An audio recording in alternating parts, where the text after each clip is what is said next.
Bueno, a ver, imaginemos por un momento la siguiente situación. Alguien está leyendo un libro tranquilamente en el sofá de su casa.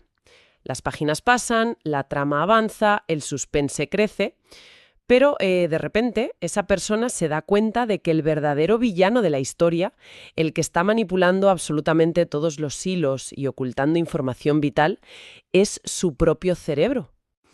Ostras, es una imagen perturbadora, desde luego. Rompe por completo con esa visión tan reconfortante y clásica que tenemos de la lectura. Porque siempre asumimos que el texto es un bloque inamovible de información objetiva y que la mente es pues una simple esponja que absorbe pasivamente lo que el autor ha dejado impreso. Exacto, esa es la trampa de la que vamos a hablar hoy. Bienvenidos y bienvenidas a esta nueva inmersión profunda. Nuestra misión en el recorrido de hoy es explorar las páginas, los apuntes y todas las ideas detrás de un libro titulado Relatos desde allá, perspectivas diversas de lo cotidiano, una obra de Federico N. Vitonte. Vamos a analizar cómo este autor utiliza el costumbrismo, el humor más absurdo y la ficción para literalmente hackear el cerebro de quien lee. Y para entender cómo logra ese hackeo, creo que hay que empezar descifrando el propio título, ¿no? Ese desde allá. Porque, a ver, no se trata de una simple indicación geográfica o de un lugar físico. Es una declaración de intenciones en toda regla. Significa aplicar un cambio radical de perspectiva. Un giro de 180 grados, vaya. Eso es. Es el ejercicio de observar lo hipercotidiano, lo que vemos absolutamente todos los días, desde un ángulo donde todo resulta profundamente extraño. Y ojo, cabe destacar que no es un enfoque menor o una simple broma literaria para pasar el rato. De hecho, la obra cuenta con el aval de un peso pesado en el ámbito académico. Sí, el prólogo. Claro, el prólogo está firmado por el catedrático José Manuel Lucía Mejías, ni más ni menos, quien valida esta literatura de lo cotidiano, argumentando cómo el ingenio es una herramienta esencial e indispensable, diría yo, para cartografiar la vida moderna. Totalmente. Y lo que hace que esta exploración sea tan fascinante es el estilo de formatos mixtos que maneja Vitonte. Es como una coctelera enorme donde mezcla lo épico con lo absolutamente mundano y lo hace sin pedir permiso a nadie. Por dar un pequeño aperitivo a nuestra audiencia del absurdo que nos espera, hay un relato titulado La app de tus sueños. Madre mía, ese relato es buenísimo. Es que presenta la imagen delirante de un héroe en pleno trance onírico, metido en una batalla a vida o muerte increíble. Pero resulta que lleva cruzadas en la espalda, a modo de katanas ninja, 2 barras de fuet el pozo sin conservantes. Tal cual, unas katanas de fuet. Y por si fuera poco, mientras este pobre hombre lucha estoicamente por su supervivencia, el sueño es interrumpido constantemente por publicidad de ofertas del supermercado Lidl y anuncios de coches Kia. Es brutal. Es hilarante, sí, pero si rascamos un poco la superficie es una representación brillantísima de cómo funciona realmente el subconsciente moderno. Nos explica el mecanismo mediante el cual el consumismo ha colonizado incluso nuestros espacios más íntimos, o sea, la publicidad ha invadido la supuesta épica personal de nuestros propios sueños. Claro, ya no tenemos escapatoria ni durmiendo. Y fíjate, esa invasión de lo mundano en lo intocable me parece la transición perfecta para hablar de cómo Bisonte trata la historia. Porque si esa perspectiva de desde allá puede dinamitar un sueño heroico, lo que le hace a la memoria histórica es pura magia subversiva.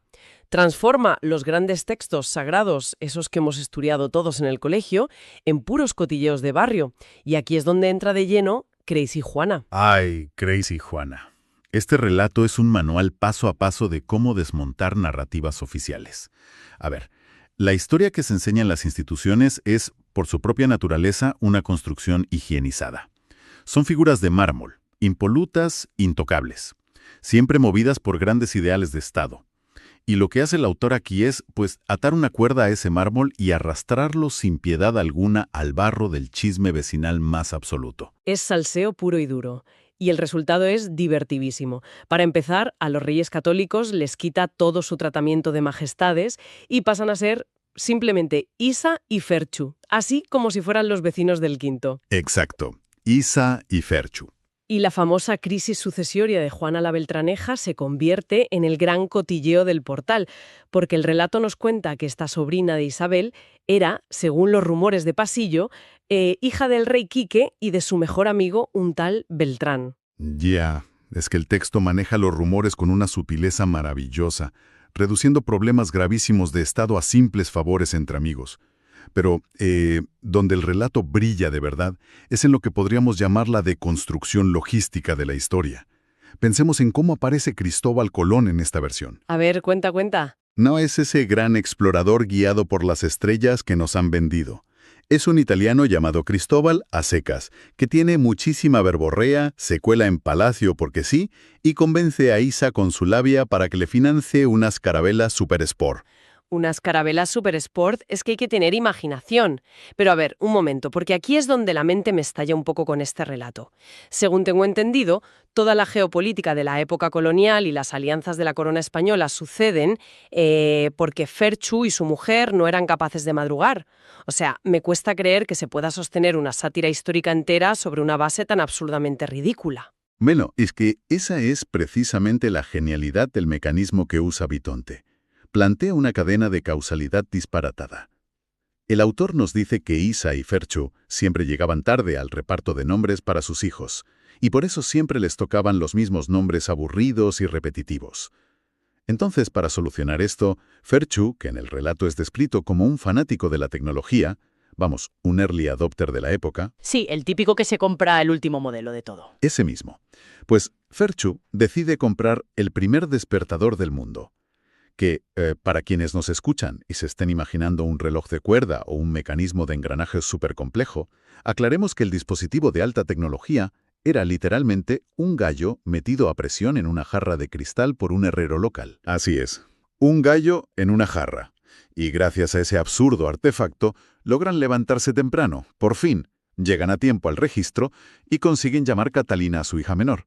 Y claro, esa pequeña decisión logística, provocada exclusivamente por un gallo en una jarra, desencadena toda la historia europea.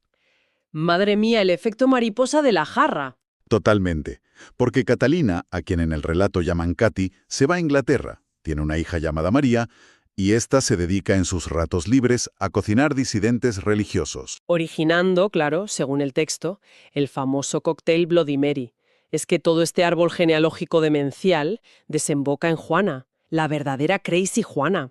Y el autor nos obliga a empatizar con ella, pero desde el puro pragmatismo, o sea, ¿cómo no va a perder la cabeza esta pobre mujer? Tiene una familia incomprensible, una sobrina en Inglaterra aficionada a hacer barbacoas humanas, y encima está casada con un primo que es insultantemente hermoso.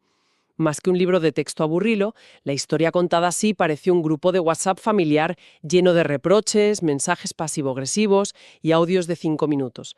Esa analogía del grupo de WhatsApp es la clave para entender el porqué de este relato. Porque al despojar a estas figuras de su aura divina e intocable, Vitonte nos recuerda que las grandes decisiones de la humanidad a menudo no se tomaron en majestuosas salas de mapas, sino que fueron impulsadas por envidias, pereza, falta de sueño o simples cotilleos de alcoba. Juega constantemente con nuestras expectativas históricas para humanizar el pasado.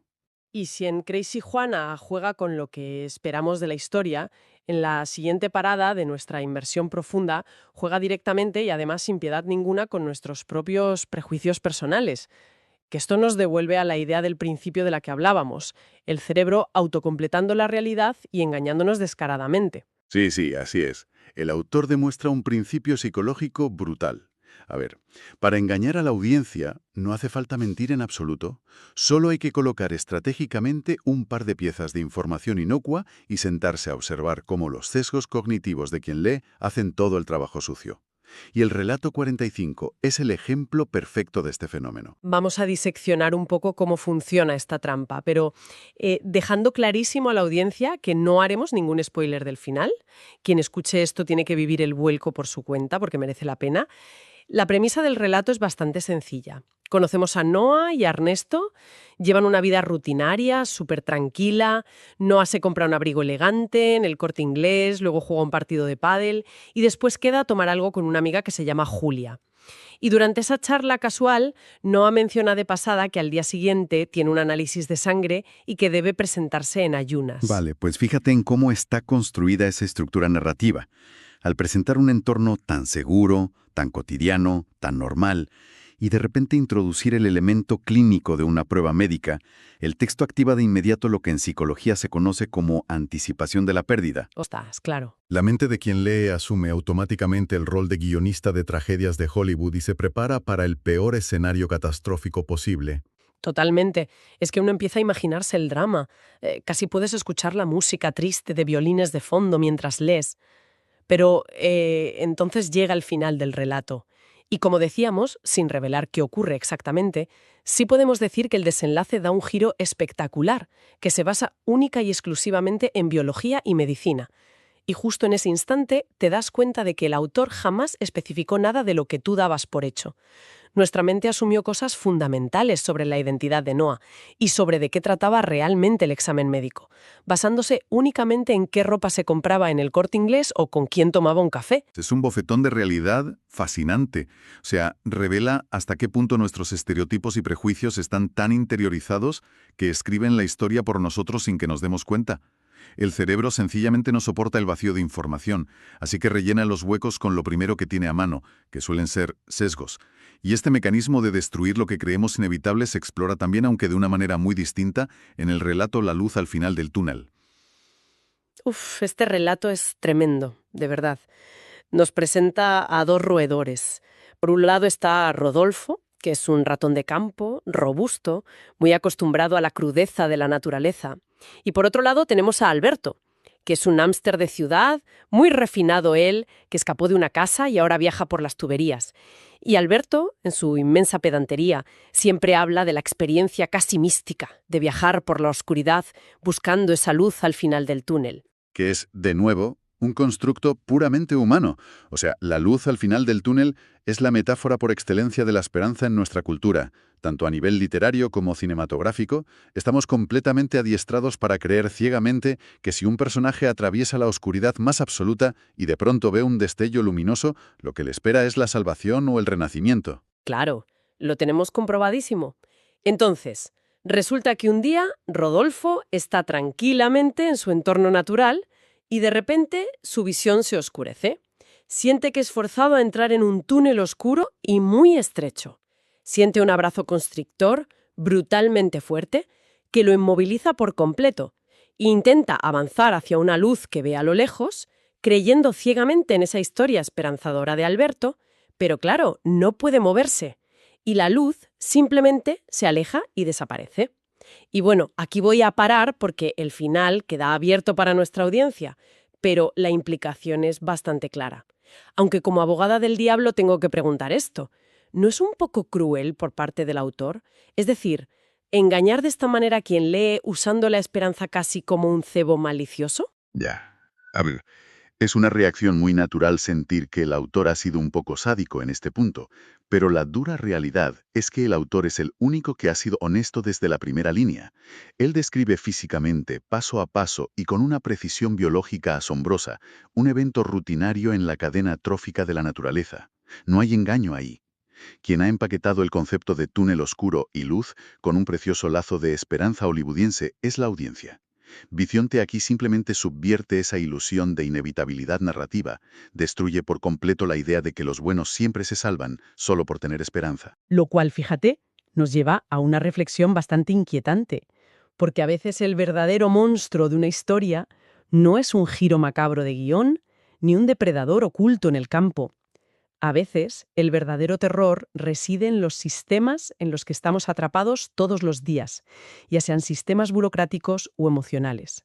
Y creo que debemos pasar a explorar esto con el relato Malavíes. Sí, este es un texto fundamental en la obra porque hace una deconstrucción brutal, exhaustiva, diría yo, del mito del emprendedor moderno. Nos presenta a Iker, un hombre de Navarra, que un buen día tiene una epifanía gastronómica increíble. Inventa un sobre hecho de masa de pizza que lleva un chorizo criollo en su interior. Y lo bautiza Malaví, en honor a su compañera de trabajo, María Laura Villanueva. El plan de Iker es precioso, la verdad. Su objetivo es salvar a su pueblo, Vizcarret, de la terrible despoblación, creando la fiesta del Malaví. Y todo el pueblo se vuelca en la idea. Parece el clásico inicio de una de estas películas inspiradoras de domingo por la tarde, donde el esfuerzo duro y el poder de la comunidad lo vencen absolutamente todo. Pero resulta que el villano de esta historia no es una corporación malvada sin escrúpulos. ¿Qué va? El villano es un burócrata anónimo, armado con un sello de goma. El relato expone perfectamente por qué, como sociedad moderna, hemos aceptado que la innovación sea triturada por el sistema. Iker se enfrenta a un laberinto asfixiante de licencias, normativas de sanidad incomprensibles, control de plagas, zonificación, protección de datos, registros de patentes infinitos. O sea, el texto se convierte en un inventario extenuante de obstáculos. Es que solo escuchar la lista de requisitos ya te quita las ganas de emprender cualquier cosa. Y pensando en esto, veo una conexión clarísima con otro de los relatos, Dos medios. Porque si la burocracia de Vizcarret es un sistema diseñado específicamente para agotarte a nivel legal y administrativo, la dinámica en Dos medios es un sistema diseñado para asfixiarte emocionalmente. En este caso, el laberinto sin salida no es un ayuntamiento, sino una aplicación de citas. Ostras, es una analogía muy aguda, la verdad. Y sí, Dos medios es una disección casi clínica de cómo operan el abuso psicológico y la manipulación en plena era digital.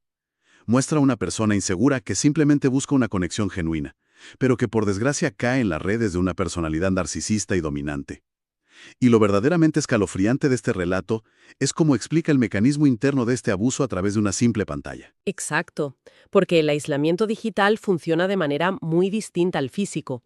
A través de la aplicación, el manipulador retuerce todas las palabras de forma asincrónica. Va minando la autoestima de la víctima, mensaje a mensaje, poco a poco, convenciéndola de que pensar en sus propias necesidades es puro egoísmo y que su único valor en el mundo reside en complacer al otro. O sea, la anula por completo, llevándola a un callejón sin salida emocional donde la víctima siente culpa hasta por intentar hacerle un regalo. Ambos relatos muestran a la perfección cómo ciertas maquinarias te atrapan, te exprimen hasta que finalmente te rindes. Y precisamente por esa carga tan pesada de asfixia que tienen estos relatos, el autor es lo suficientemente hábil como para introducir válvulas de escape. Nos regala momentos de puro alivio cómico donde el absurdo se mezcla con la filosofía de una manera genial, como ocurre en el maravilloso pueblo de Douteville en el relato Sonrisas Progresivas. Uf, eso es un viaje mental espectacular. Douteville es un pequeño pueblo francés que tiene solo 8 habitantes, aunque ellos, en un ejercicio magnífico de negación colectiva, se autoperciben como una gran multitud. Y la premisa es que los jueves suspenden toda actividad en el pueblo para debatir temas trascendentales. Y resulta que el debate intenso de la semana es ¿qué es mejor recibir? ¿Una sonrisa progresiva o una sonrisa instantánea? Y lo que hace Vitonte aquí es, literalmente, anatomizar la emoción humana. Detalla de una forma súper poética, pero casi médica a la vez, cómo los músculos cigomáticos y orbiculares entran en acción lentamente en la sonrisa progresiva. O sea, la describe como si fuera una sinfonía, contrastándolo con la eficiencia fría y calculada de la sonrisa instantánea. Hasta que de pronto llega un forastero, un tipo misterioso al que llaman el noveno. Y claro, el pueblo entero le pide que desempate el debate.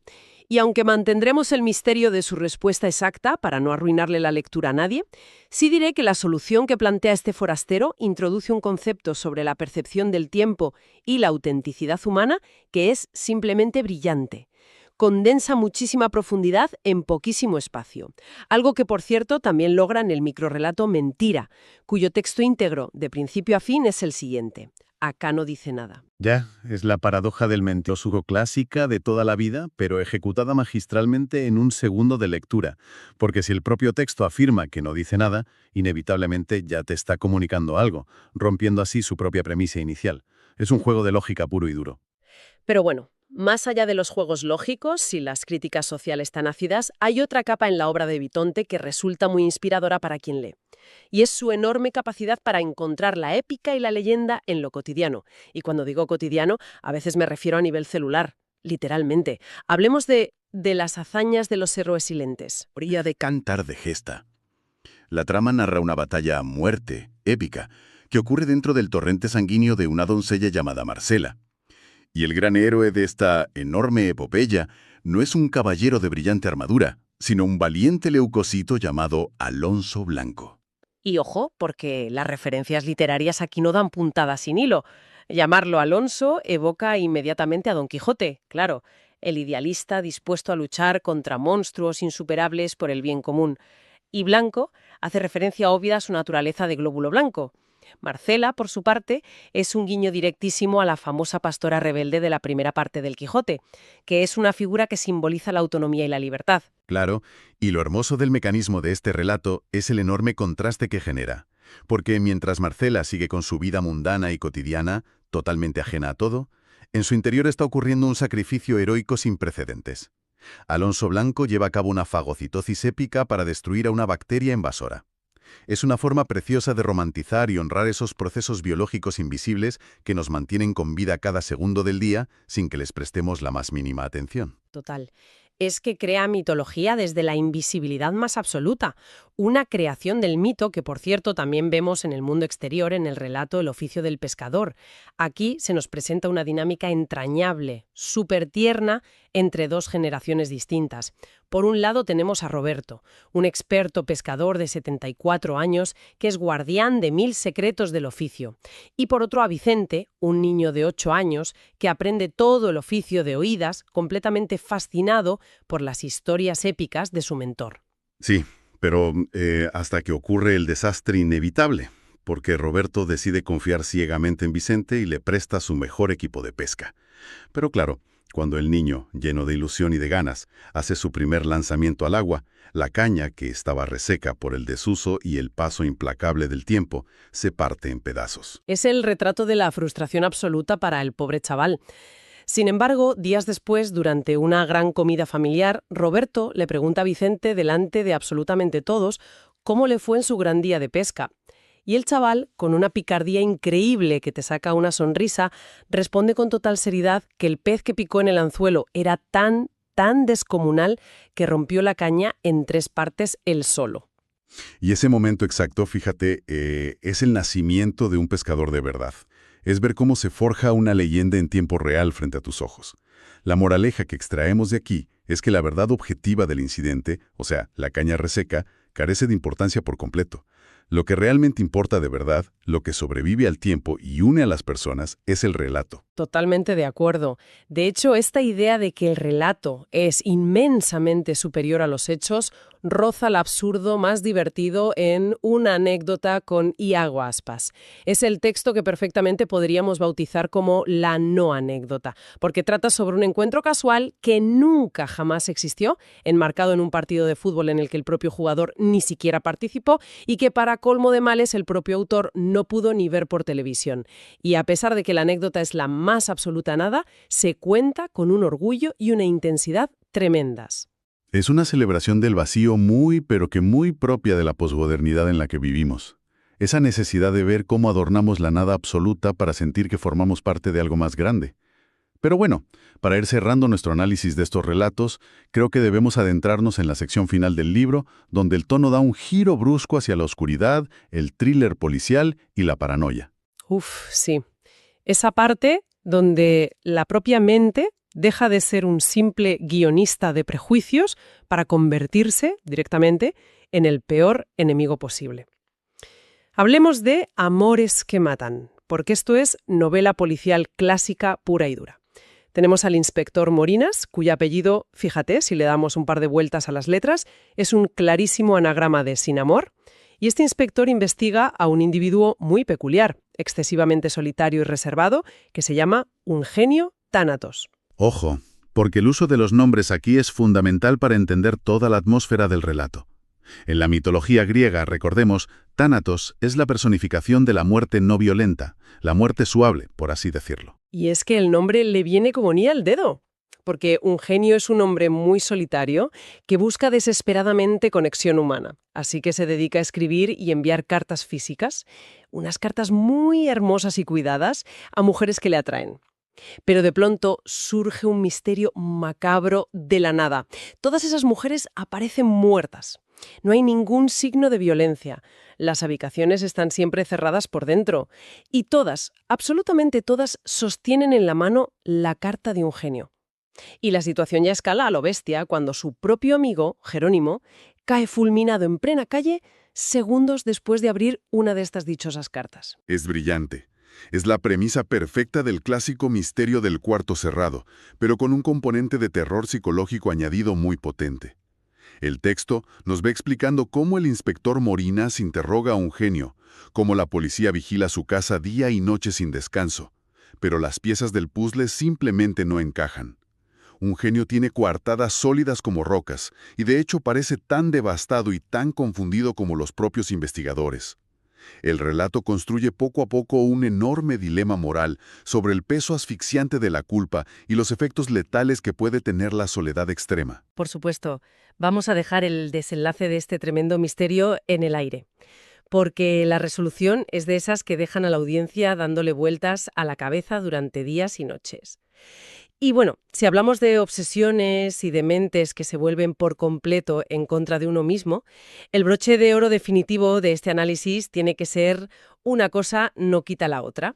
Aquí nuestro protagonista es Armindo, un hombre que hereda de su difunto abuelo dos cosas muy problemáticas: una paranoia clínica galopante y un pesado lingoto de oro macizo. Menuda herencia. Un lingote que además, hay que decirlo, tiene un origen bastante turbio, ya que el abuelo lo fundió a partir de joyas que robaba compulsivamente debido a su cleptomanía. Y claro, Armindo, que está absolutamente abrumado por la ansiedad, decide viajar a la ciudad costera de La Ciotat, en Francia, buscando un poco de paz mental, y allí conoce a una mujer encantadora llamada Amélie, con la que establece una conexión profunda casi al instante. Pero, claro, la paz le dura muy poco, porque al regresar a su ciudad, Armindo comienza a ver a esta Amélie por todas partes, de forma obsesiva. Un día es rubia, otro día está paseando un perro justo frente a su casa, otro día parece ser la mensajera que le entregó un paquete en la puerta. Desesperado y al borde del colapso, acude a su psiquiatra, quien le asegura con muchísima calma que todo es simplemente un brote fruto de su paranoia heredada. Así que le receta doblar la dosis de medicación y le ordena descansar imperativamente. Armindo por fin logra conciliar un sueño profundo, por primera vez en semanas, pero al despertar a la mañana siguiente descubre que la ventana del salón está hecha añicos y el lingote de oro se ha esfumado por completo. Ostras, es que lo que hace que este relato pase de ser un muy buen thriller a una genialidad absoluta es el anclaje histórico que Vitonte introduce muy sutilmente de fondo. Esa figura de Amélie no es solo un invento narrativo para volver loco al pobre protagonista. Está inspirada directamente en Amélie Condamine, que es conocida históricamente como la Condesa de Monteil. Fue una de las ladronas de guante blanco y asaltante de hoteles más brillantes e inteligentes de toda la Riviera francesa a finales del siglo XIX. O sea, el autor toma a un fantasma real de la historia criminal y lo inyecta sin anestesia directamente en la paranoia moderna de Armindo. Una ejecución magistral de la tensión, sin lugar de dudas. Y creo que la frase popular que da sentido a este relato lo resume todo a la perfección, de verdad. Que seas paranoico no significa que no te sigan. Buenísimo. Es que es la conclusión perfecta para esa historia y, en cierto modo diría que para el libro entero. Porque si observamos la obra en su totalidad, Federico Vitonte cumple con creces la promesa inicial de su título. Mediante todos estos formatos mixtos y estos laberínticos juegos psicológicos, nos obliga, casi a la fuerza, a mirar el mundo desde allá. Sin duda alguna. Ya sea arrastrando a los mismísimos reyes católicos al fango de los chismes de portal de vecinos, convirtiendo a los minúsculos glóbulos blancos en caballeros andantes de leyenda, utilizando la asfixiante burocracia de Vizcarret para triturar los sueños de éxito de un pobre hombre, o simplemente tendiéndonos trampas cognitivas con nuestros propios prejuicios en cada maldita página. Totalmente de acuerdo. Y todo este intenso recorrido nos deja con una pregunta final muy provocadora, ¿verdad? Una idea para rumiar en casa mucho después de que termine esta inmersión profunda. Sí, como hemos comprobado una y otra vez al analizar estos relatos, nuestros sesgos son tan rápidos y tan poderosos que logran escribir la mitad de una historia en nuestra cabeza. Y ojo, alterar por completo el significado de un final sin que nos demos cuenta. Sí, la gran pregunta es, ¿qué porcentaje de la realidad que experimentamos a diario no es más que nuestro cerebro autocompletando información? O sea, ¿cuántas veces al día rellenamos los huecos de la realidad basándonos en prejuicios que jamás, pero jamás, nos hemos detenido a cuestionar? Quizás el mundo que vemos es solo una pequeñísima parte de la historia y nuestra mente incansable se está inventando el resto en tiempo real. En fin, muchísimas gracias a nuestra audiencia por acompañarnos en esta fascinante exploración literaria y psicológica. La invitación queda abierta. Cuestionen su cotidianidad, duden siempre de su propia perspectiva y, sobre todo, mucho cuidado con lo que sus cerebros deciden autocompletar. ¡Hasta la próxima!